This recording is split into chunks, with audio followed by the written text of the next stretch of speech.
Welcome Wargamers, my name is Doug with 2+ Tough, and if you've been following along this week, you know I've been talking all about this game, Legacy of Atmos, that I've had the absolute joy of playtesting the last few weeks up until its Kickstarter launch. I've done a few streams of me playing various tournament games, because they already have a tournament that they're establishing online amongst the playtesters, so it's been an absolute blast. And so what I wanted to do in this video is talk about one of the factions that you get in this core set, and that is the Federation of Atmos. So this video is really for two kinds of people. One, those who already backed the Kickstarter and are interested to know about how the models that they fell in love with, because they are amazing, how they actually play on the tabletop, and the other of just folks who want to get to know the game more before jumping in. And so this is going to be a faction exploration of the Atmos Federation. If you'd like to support this Kickstarter, and I do hope you do, their link is in the description down below. I have gotten to know the guys making this game quite a bit, and I really do like them, and I respect them, and I want more people like them in this industry. And so if the game is funded, and I don't see why it wouldn't be, I'm going to be covering this game like going forward. They already have expansions planned, ready for release, and I'm just very excited about it because it reminds me of sort of like what first got me into this hobby when it comes to like War Machine Hordes type stuff, where it's like very mechanical and you can see all the synergies and stuff playing off on the tabletop. It's super fun. So the structure of this video is going to be pretty simple. I'm just going to list off the models that you get inside this core box. You do get multiples of many of them, but what we're going to do for the sake of simplicity is then just go one by one, look at their unit cards, what they bring to the table, and what kind of unique things that the Atmos Federation has against the Tellus Commune. So without further ado, let's go to the shared screen. So if you jump into Legacy of Atmos with the Tellus Crusade box that's up on Kickstarter now, you will receive one Highlerd Gedrey Ronin, one Jackie Ashdon, and Juliana Ashdon. These are two separate character models, as well as the various units in different quantities. You'll get the Federation Cadet, the House Officer, Prototype Specialist, so he has all kinds of crazy weapons, a Federation Suit, which is sort of the Ripley from Alien mech suit that you see. There's an Astromancer, channeling the stars and putting that energy into attacks, and then the giant dreadnought known as Guillermus. You actually get two of those in this set. Now, I love the steampunk aesthetic of the Federation of Atmos. However, when it came to playtesting, I really wanted to try and flex and bend the system as much as possible. You know, that's something you do as a playtester. And so I focused more on the Tellus Commune. So we're actually going to be learning about this faction together in the same vein, together as we go, because the Tellus Commune really spoke to me in terms of the idea of like summoning magics. I just like that. You know, in Skyrim, I love summoning things and being a conjurer, for example.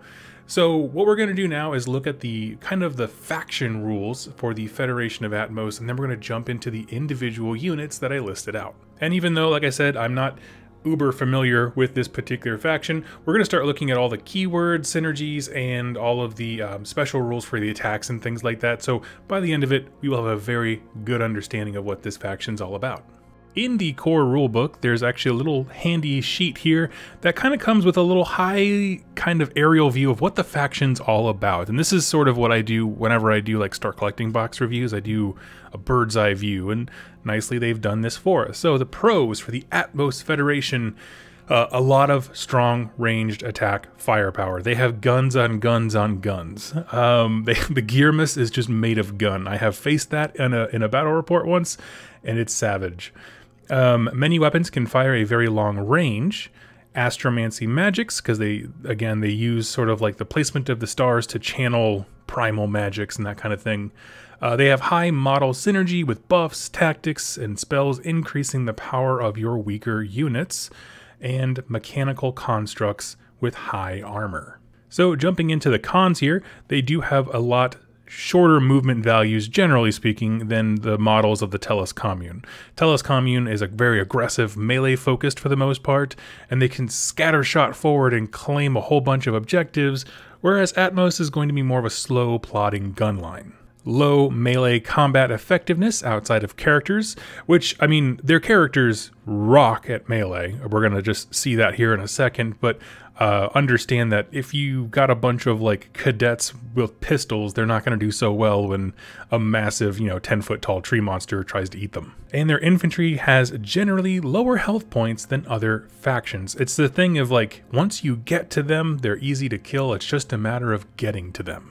Now, as far as their faction abilities, they have two notable ones. The first one is Suppressing Fire, which is once per round, if an enemy ends their movement within line of sight of an unactivated allied model, you can fire at them with a ranged attack with a -1 to hit. So it's sort of like an Overwatch mechanic that can be done once per round.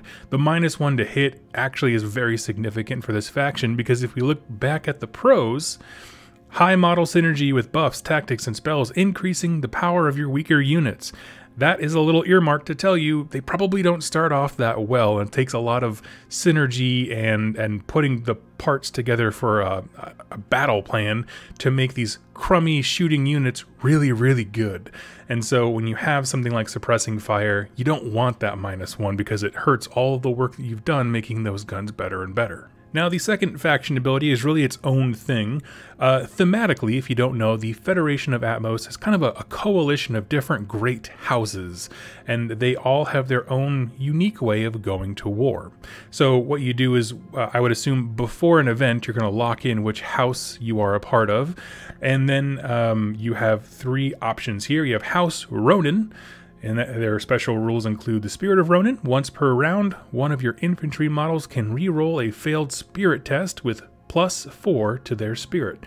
That's actually very important. So spirit in this game is essentially like bravery in a lot of other games, and a lot of effects and damage can trigger on a failed bravery test. And so if you already don't have a whole lot of health points, as indicated by the cons, this can turn out to be extremely useful. In addition to that, they also have Fortitude of Ronin. Every Federation cadet in your army list gains +1 to their Fortitude permanently.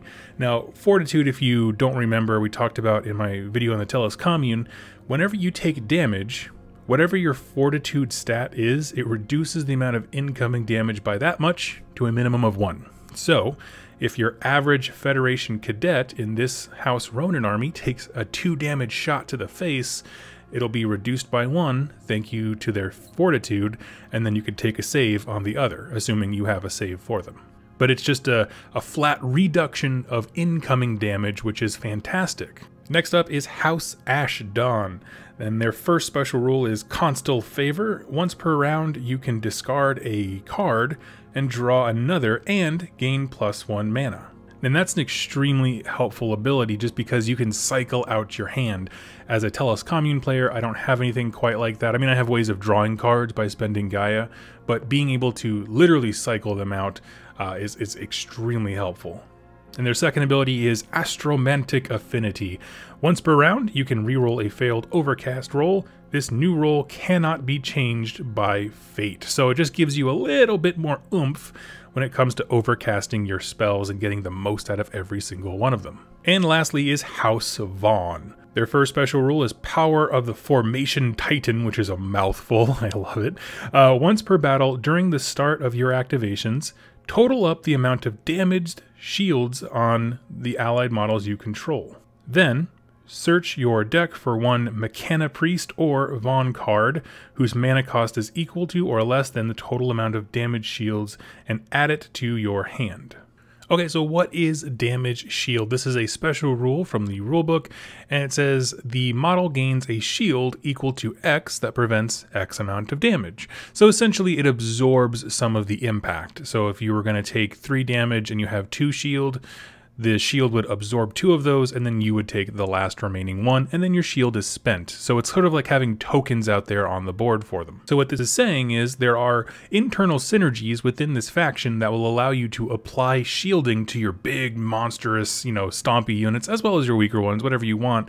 But essentially for as many shield markers as you have on the table, all of a sudden you can search your deck for spell cards that are equal to or less than that, which is pretty fantastic because it allows you to kind of control things. It really does lean you heavily into a playstyle with like playing with shield tokens specifically.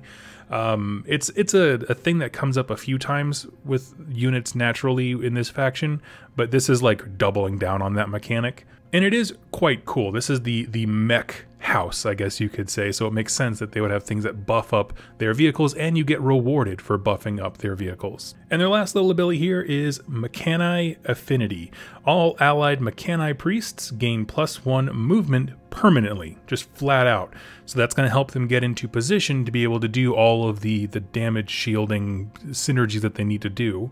And all allied shard droids, which is a specific unit, a very cheap unit, gain +1 to their ranged skill permanently.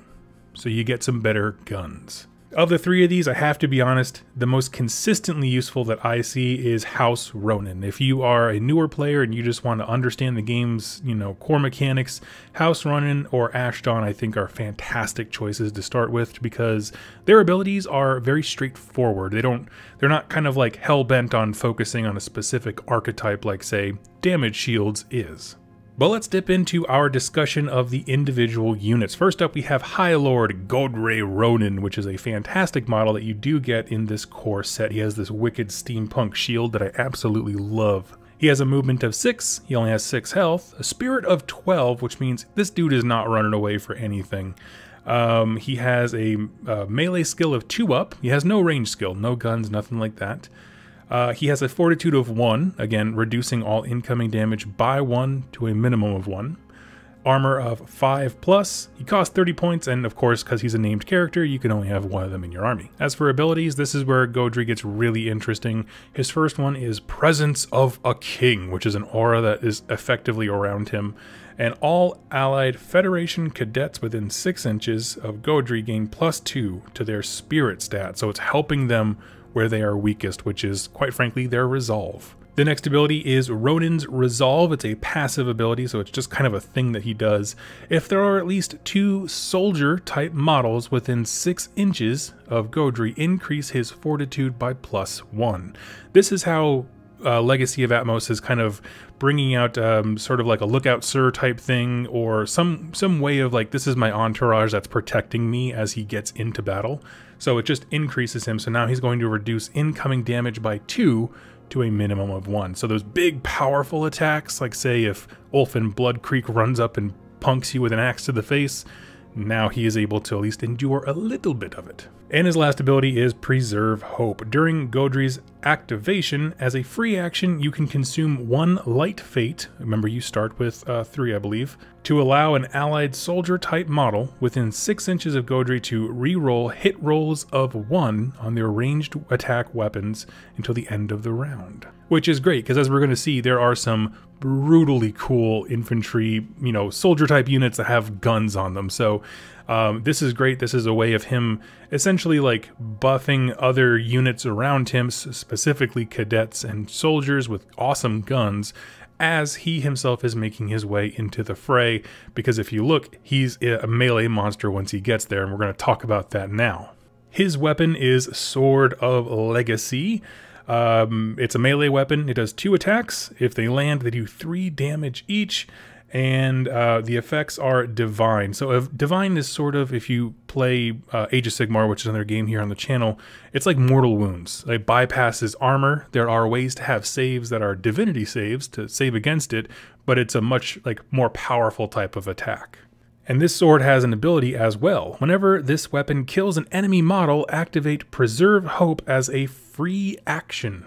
You do not have to consume a Light Fate. So normally you have to essentially spend an action to do all of your auras and those kinds of abilities. This is him buffing the people around him. His second action would likely be moving forward towards the fray of the battle. But when you kill somebody, you immediately get to choose a dude near you and just let him open fire, re-rolling hit rolls of 1 on their ranged attacks. That's wonderful. And lastly, as an option, he has the Shield of Ronin, which, it's a 0-point artifact that he can take. So there's really not much of a reason not to, unless there's something else that you want to upgrade him with if that exists later on. And this gives him a 2-up armor save. So like, why not take it? That makes him an absolute beast, because that way, even if Ulfin Bloodcreek, the big melee hero of the Tellus Commune, comes in with a -3 like armor piercing on his attacks, Highlerd Gedrey Ronin is still going to have an armor save, which is awesome. So he's a strong contender for a great starting hero, just because he's just a flat-out beast. He's buffing everyone around him as he moves towards the battle, and then when he gets there, he's a monster. Now our next character, named character I should say, is Lord Jaquise Ashdawn, and I absolutely love his sculpt. It is a 6-inch move model. He has only 5 health, so he is squishy with a capital S. He has a spirit of 10, which is okay. I mean, he's going to pass most tests, absolutely. He has a ranged skill of 3-up and a melee skill of 6-up. I don't know how they can broadcast any louder that he does not want to be in combat. He has a fortitude of 1, no armor whatsoever. He costs 26 points, and of course, he's named character. You can only have one of them. Now, as for his abilities, he has the Grand Astromancer, which is the passive ability. All Astromancer spells you cast have their overcast rolls reduced by 1. Next up is Spellbinding Guard, passive. Essentially, he just has a 4-up divine save. So what this means is he doesn't have an armor save. He's going to reduce the number of wounds coming in to him by 1 to a minimum of 1, thanks to his fortitude stat of 1. And then for those wounds that do come through, on a 4-up, he will ignore them. This is essentially your wound and mortal wound save. So it does make him a bit more survivable, but with only 5 wounds, I mean, he cannot take a punch. So you don't want him up there actually using that divine save. Next up, he has the Constellation Cipher. Once per round during Jaquise's activation, you may look at the top card of your deck. Then you may place the card at the bottom of the deck or keep it at the top. Which is an interesting ability. It's not, you only have 20 cards in your deck and you take 5 the first round. So essentially you can get more mileage out of this than you would in like a full deck building game where there's like 60 cards or anything like that. So it has much more value in this game than others. It's just not one that I would think to use all the time, because I don't know. I'm not one of those players that like I need to know every bit of data about my deck. That's just not how I am. I'm more focused on board control with the physical models. But I can absolutely see if you create a really tight group of synergies and you're looking for one combination of spells, having some means of fishing for it, or at least, you know, taking that top card and putting it to the bottom to, you know, even out the odds of what is on top next, even if you don't know what it is very valuable. Now, his weapon is the Staff of Transmutation. It has a 12-inch range. It only has 1 attack, and it does 3 damage, which is, damage 3 is great, but 1 attack is real sad. Remember, his range skill is a 3-up, so he can generally probably hit with it. And the effects are Armor Piercing 3, which is terrific. That is terrific. That's going to cut right through most things, like with the exception being Highlerd Ronin from before with his 2-up armor save. And his second effect on that weapon is Close Range, which just means he can use it in melee, but then you're going to be using his melee score of hitting on a 6-up, and that's not fun. But he has an upgrade that is extremely cool, which is Astromantic Transponder. It costs 2 points, so it does raise him up a little bit, but not too much.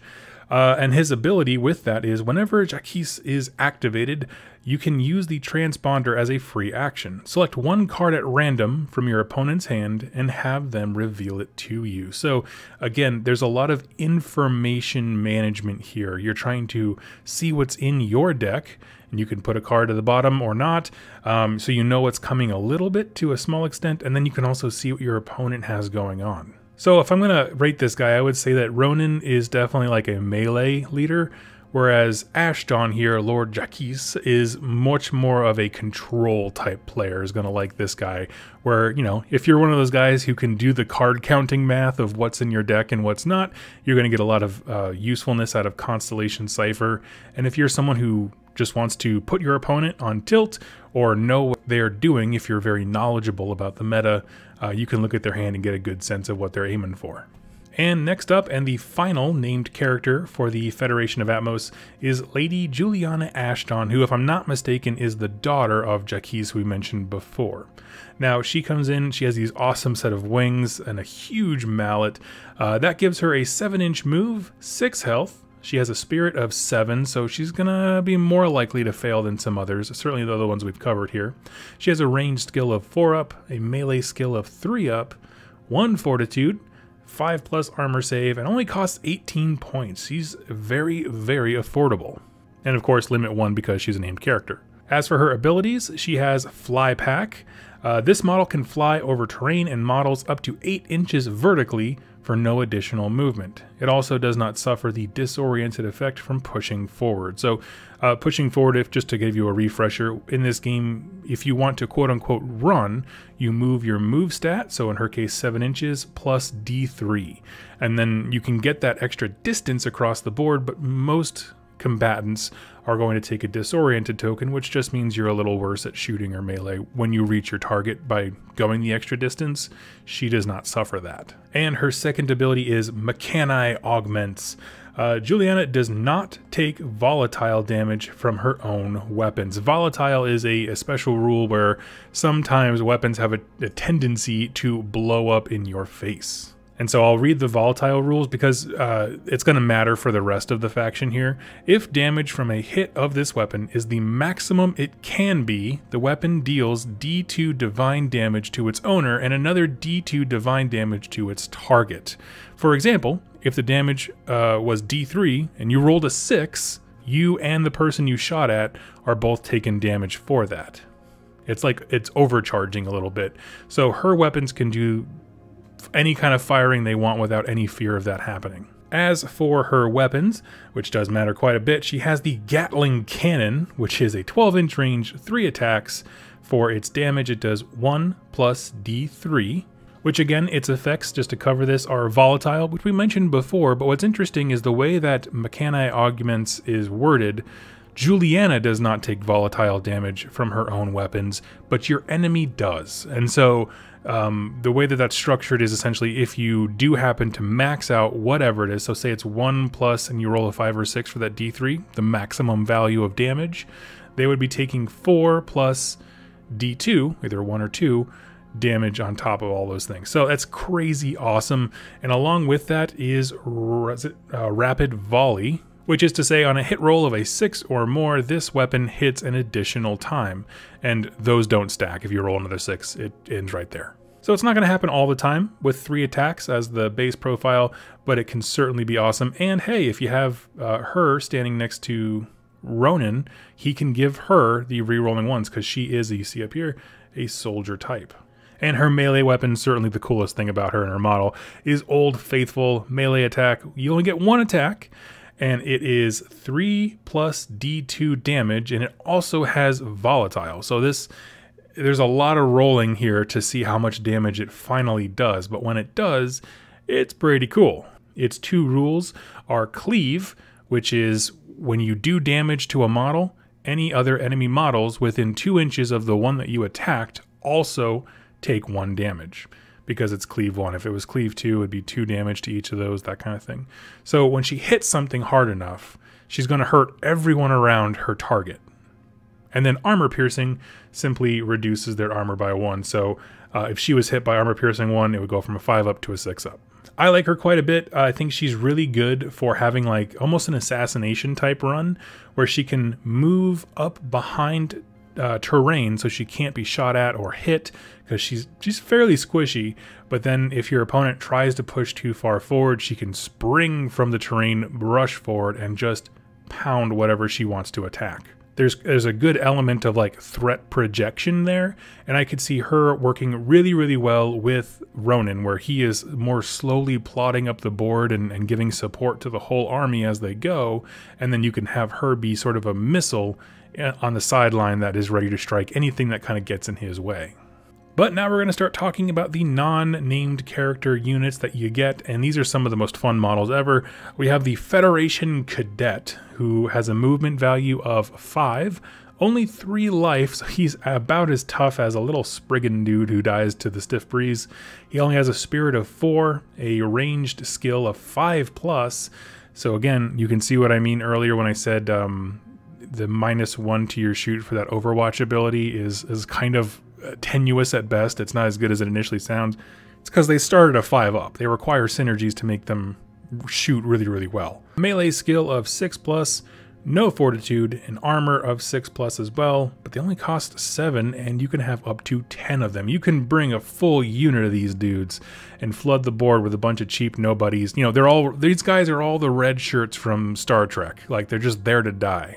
And as far as their weapons go, they do have a few options. They start off with a fist Gatling and utility knife, and you can replace the fist Gatling gun with a steam sniper. So let's talk about the basics of what you get. You get a fist Gatling gun, costs 0, has a 14-inch range, and it's going to do 1 + 2d3 attacks with that same rapid volley rule we mentioned before. So any 6s to hit on that big number of attacks is going to explode and turn into another successful attack. So that's pretty good, but then again, you're really fishing for 6s at that point because he has a range skill of 5.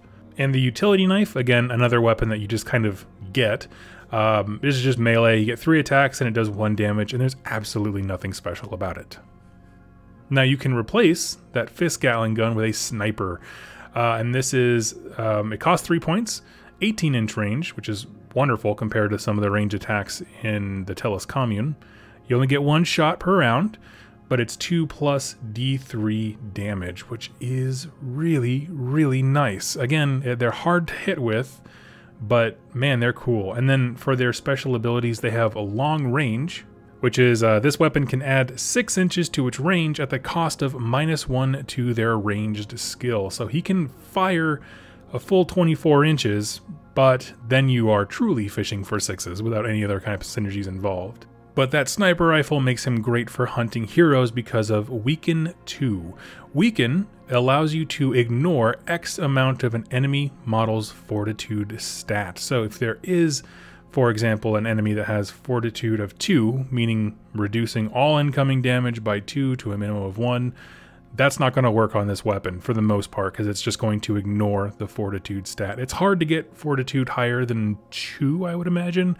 I've seen instances where it hits 3, but that's very rare and usually very, very temporary.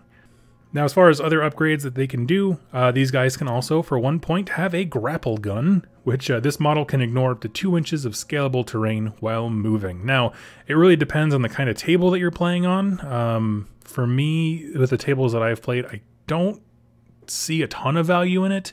This would be really great for like hopping over like scatter terrain, that kind of stuff, just to have some positioning, but it's not like you're moving a super crazy awesome gun carriage into position type of thing. So that's your mileage is going to vary. It just depends on how you build your list, how much you want to emphasize the Federation Cadet, and what the terrain looks like. But immediately behind him is the House Officer with a movement of 6, 4 health, a spirit of 7, a range skill of 3+, a melee skill of 4 up. He does have 1 fortitude because, you know, he's fancy, he's an officer. Armor of 6+, he costs 12, and there's a limit of 3 of these dudes. And their abilities: Inspiring Presence. Federation cadets within 8 inches of the officer gain +1 to their spirit, which is very useful, and +1 movement. And of course, auras of the same name do not stack. That's just thrown in there for quick reference. But that's really great because if you do lean into taking a whole bunch of cadets, this is how you can get them up the board much, much faster. The other ability is Commanding Order. Once per round, if this model is not in melee combat, target 1 unactivated Federation cadet within 8 inches, give that model a free action. So this is going to be useful for things like repositioning. You can let them fire if they haven't fired that round already. Anything that they need to do, really to just kind of get in position. You know, it's kind of interesting because you can pick 1 dude within 8 inches, but you can take a maximum of 10. So it just depends on kind of what you're hoping to get out of that 1 dude. It's a small buff, but it's a cool one. Now, when it comes to his weapons, he's got some cool ones. He has the Miasma Pistol, which doesn't cost anything, only a range of 8 inches, has 2 attacks, and it does D2 damage. Which you're like, why would I want a gun that does D2 damage? Well, It also has the precision special rule, and I'll read that to you now. This allows a weapon to attack an enemy with a ranged attack even if they are in melee combat, with a -1 to their hit roll. So it's okay at ranged, but you can use it in melee with a 4-up ranged skill, which is interesting. And the ability for the weapon is this weapon profile can instead be supercharged with the below weapon profile, and if you do so, deal 1 divine damage to this model before hit rolls. So not only are you possibly going to overcharge the weapon and hurt yourself then, because he's not immune to his own overcharge weapon like Juliana was, he also is just flat out taking 1 wound to do it. But what he gets for that is essentially a chance to use his better gun, just because it does more damage. I don't know. It's tough because it's really situational on when the supercharged version of this pistol would actually be useful. As you can see, this profiles are exactly the same except one adds volatile. But the volatile there gives you a chance to do more damage to your opponent. So if he is on his last leg and you know he's going to die, why not supercharge it and try to go out with a bang? And of course, as an upgrade, he has the grapple gun as well, ignoring 2 inches of terrain when he wants to move. Again, it might be more useful on him than the cadets because he needs to be around them for his little aura to affect them. So I think that might have more value on him than, say, the cadets. Now, next up is the Prototype Specialist. He has a movement of 6, 4 health, spirit of 5, range skill of 4, so that's better than the cadet for sure, melee skill of 5, range skill of 4, which is better than the cadet already, and then a melee skill of 5, no fortitude, armor 5 up, cost 10, you can have 2 of these dudes. Now what's interesting is these guys have the most weapon options. They are sort of like your special weapon unit. This model is equipped with a utility knife and can equip itself with either a miasma flamer, miasma gatling, or a fission cannon. So we always get the knife. It's cost nothing, melee, does 3 attacks, 1 damage each, with nothing special about them. Let's dig into the 3 weapon options that you have. First up is the Miasma Flamer. Costs 2 points, only an 8-inch range, which is intensely short range for these guys. For the attacks, it does 2 plus D3, which could be awesome. It does 2 damage for each one that lands, and the effects are Unavoidable. Unavoidable is one we haven't seen yet in this set, and so Unavoidable is interesting. It's sort of how rules articulate the idea of a flamer type weapon. So this weapon successfully hits on a 2+, no matter what other modifiers are currently in place or what the owner's ranged skill is, which can make that a potentially devastating attack. He also has multi-target, which my understanding would mean he's allowed to basically split up his attacks between various opponents that he wants to, which is great. Weaken 1, again, it's reducing fortitude, so more stuff's going through, and armor piercing -1, so it is reducing armor. So it is a very, very nasty weapon. It's just on a very squishy dude. Next up is the Miasma Gatling. Cost 5, has a 14-inch range, which is a great range for this little guy to be able to move up and actually contribute without getting punked too easily. And this thing fires 4 D3 shots, which could be quite a few relative to how many shots most things get in this game. Does 1 damage each, and it has rapid volley again, so any 6s within those 4 D3s are going to generate an additional attack. And again, multi-target. Now the fission cannon is the last option. It costs 6 points, 18-inch range, longest range weapon we got here. Only 1 attack, which 1 attack on a range skill of 4+ is dubious at best, but its damage is 3 plus D2, and it has armor piercing 3, which is going to shred right through most things. Volatile, so it can blow him up, but it can also blow up his enemy with extra damage, and heavy. And heavy doesn't really affect the weapon too much. It's just units with heavy weapons have a -1 to their movement, and they can't push forward. So he has a longer range gun, but he's not going to be able to get up the board quite as fast. And he as well has the option to take the grappling gun, which, you know, given his slower speed stat, and if you're taking the fission cannon for sure, I think that there's probably some play there with the grapple gun. I like the grapple gun more on models that are singular and less disposable than the Federation Cadet. So him getting into position to be able to just sit in place and snipe at things with whichever gun you choose, I think is a great idea. Next up is the Federation suit. This guy has a movement of 7, one of the best movement stats in this faction, with Juliana as the head. 5 health, a spirit of 6, has a range skill of 4 up, a melee skill of 5 up, no fortitude, but a 4 up armor save, which is also quite good for someone who's essentially in a giant steampunk baby Bjorn, and it costs 14, and you can have up to 5 of these guys. And to be honest, I love them because of how simple they are. Like, there's no decision making involved. They have one weapon loadout. That is the Forge Cannon. Doesn't cost anything. It's got a range of 10 inches, which is all right. I mean, they can certainly move up the board faster than other things. 3 attacks, 2 damage for anyone that lands. And the effects are Weaken 1, so it's ignoring Fortitude, and Armor Piercing 1, ignoring 1 thing of armor. When he gets into melee, he has the Power Gauntlets, which is 2 attacks, and the damage is 1 plus D2. So I like the fact that his card, quite frankly, is like one of the most, I guess, newbie friendly. I mean, he's an awesome model, and you're excited to use him, and also it's a very simple unit card to comprehend. He moves, he shoots, he could charge, he could fight. That's basically all he does.